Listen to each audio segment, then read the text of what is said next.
Quizá con la esperanza de que acá podamos poner un punto, aunque sea momentáneo, y pasar a otro de los tantos temas importantes o apasionantes o interesantes que ocurren en el mundo o en la Argentina, en este país, es que voy a hacer hoy un resumen de lo principal que he planteado en todas mis columnas, en los diarios, en las revistas, en los distintos canales de televisión y en las distintas radios en las que soy columnista, sobre lo que implicó el ataque de represalia de Irán por la muerte del general Qasem Soleimani, desintegrado por un misil norteamericano. Para mí, la pregunta más interesante se planteó cuando las dos partes dieron su versión.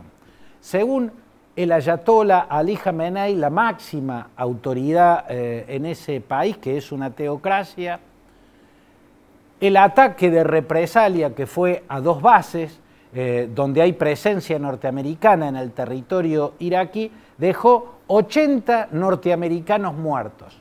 Pero según Donald Trump, el ataque no dejó ningún muerto norteamericano. Es más, causó muy leves daños, tanto en la base de la ciudad de Erbil, en el norte de Irak, en el Kurdistán iraquí, como la base Al-Assad, que está en Al-Anbar, ¿no?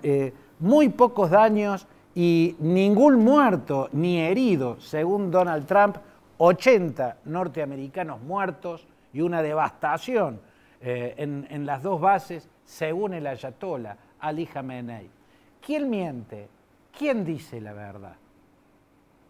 Esta pregunta es clave y es interesantísima, ¿no? Porque yo soy un convencido de que Donald Trump es un mentiroso compulsivo. Y soy un convencido de que el ayatolá Ali Jamenei es un fanático. Los mentirosos compulsivos, sobre todo en situaciones como esta, se dejan llevar por su compulsividad y mienten. Los fanáticos tienen un lado oscuro que es de una oscuridad muy densa, pero tienen un rasgo que es cierta dificultad para mentir. El fanático, con todo su lado oscuro, que es terrible, tiene una suerte de compulsividad por decir lo que es cierto. Nos llevaría esto a pensar entonces que el que dice la verdad es el ayatolá Ali Jamenei, el fanático, con su compulsividad a decir la verdad, y el que miente es Donald Trump, un mentiroso crónico. No, en este caso el razonamiento lógico nos tiene que llevar a otra conclusión. El razonamiento lógico nos indica que, debido a las características institucionales de un país como los Estados Unidos, para un presidente, en una circunstancia como esta, le es muy, pero muy difícil mentir sobre los muertos propios. Mientras que, para cualquier líder del mundo, mucho más para el líder en un sistema que no es democrático, que es muy limitadamente democrático, abro un paréntesis, en Irán está el Majlis, el Parlamento, y hay un presidente que es elegido, igual que los parlamentarios, por el voto directo de la gente. Pero por sobre ellos y la autoridad que tienen y la capacidad de mando que tienen, está la autoridad religiosa, el ayatolá. Primero Ruhollah Khomeini, el padre de la revolución islamista, ahora desde hace muchos años, desde la muerte de Khomeini en 1983, el ayatolá Sayed Ali Jamenei.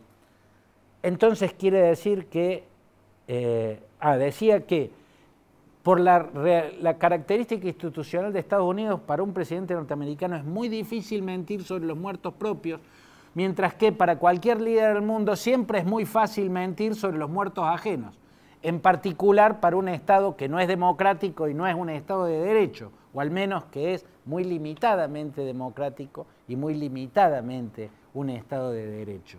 Por esa dificultad que tendría, por la cuestión institucional que menciono, cualquier presidente norteamericano a la hora de mentir muertes propias en una circunstancia como esta, en contraste con la facilidad de cualquier otro dirigente de cualquier otra parte del mundo, en particular de un sistema que no es un Estado de derecho pleno, para mentir sobre muertes ajenas, la conclusión es que la versión que está más cerca de la verdad, por lo menos que tiene más elementos de la verdad, es la de Donald Trump y no la del ayatollah Ali Khamenei. Además, hay un hecho muy significativo. El régimen iraní, que proclamó su venganza porque no tenía ninguna otra alternativa, no actuar frente a semejante golpe implica una capitulación. Y a esto hay que decirlo. La gran diferencia entre la muerte de Bin Laden en Abbottabad, en el corazón de Pakistán, ordenada por Barack Obama, tiene una diferencia muy significativa con la muerte del general Soleimani, ordenada por Donald Trump. Detrás de Osama Bin Laden había un ente espectral, Al-Qaeda, una organización. Detrás del general Soleimani hay un Estado, la República Islámica de Irán, de cuya jerarquía él era en los hechos el número 2. Eso marca una diferencia gigantesca. Volviendo al tema, el régimen islamista, al ser abatido su número 2, contra quien lo abatió, o da una respuesta contundente o está capitulando para la visión, para la mirada a grandes rasgos. Por eso estaba obligado a que su represalia deje por lo menos más de 70 muertos, que es lo que yo calculo, en un muy por lo menos, que causó en muertes iraníes el ataque que mató al general Qasem Soleimani. ¿Por qué digo que hay por lo menos 70 muertos? Porque Soleimani murió en un convoy, que eran varios autos, ¿no? Seguramente, además de que lo acompañaba el general al-Muhandis, que era un jefe de milicias chiitas iraquíes, lo acompañaban los guardaespaldas de Soleimani. Los guardaespaldas de Soleimani eran tan iraníes como él. Lo acompañaban los que conducían los vehículos, lo acompañaban otros altos miembros de la Fuerza Quds, que es los comandos de élite que tiene la Guardia Revolucionaria que él comandaba y que se hacen las operaciones en el exterior. O sea, ahí hay un puñado nutrido de iraníes que murieron junto al general iraní en este ataque norteamericano. Y a ello hay que sumarle los 56 muertos por asfixia o por aplastamiento en los tumultuosos funerales en Kerman, que era la ciudad natal de este general iraní. Ahí tienen por lo menos 70 muertos causados por el misil que lanzó ese dron norteamericano. Una venganza de Irán no podía dejar menos que esa cifra. El régimen iraní estaba obligado casi a hablar de por lo menos 80 muertos y eso fue lo que hizo y por eso tampoco no es necesario creerle. La pregunta es, ¿por qué dejó tan pocos muertos el ataque iraní? ¿Por qué una venganza tan fuertemente proclamada y tan necesaria para un régimen que había recibido semejante golpe, en definitiva fue tan blanda? Fue tan blanda porque así lo quiso el régimen. Quedó muy claro en las siguientes horas. El régimen le avisó a Abdelmahdi, que es el primer ministro iraquí, que en pocas horas se realizaría el ataque. Al haberle avisado al primer ministro iraquí, les está avisando a los norteamericanos también, porque en las bases eran iraquíes, y para salvar a sus soldados, el primer ministro tenía que avisar, y ahí nomás se iban a enterar los norteamericanos, y se enteraron. Y el régimen militar quería que se enteraran, porque no quería que su ataque fuese devastador. ¿Por qué?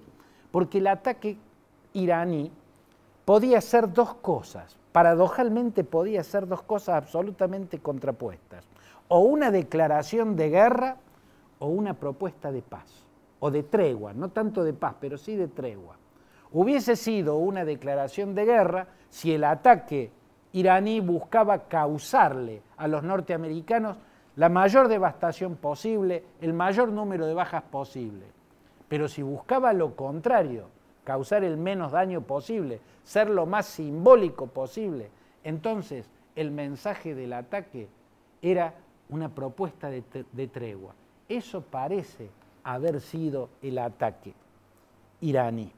Y por eso, esta inmensa paradoja.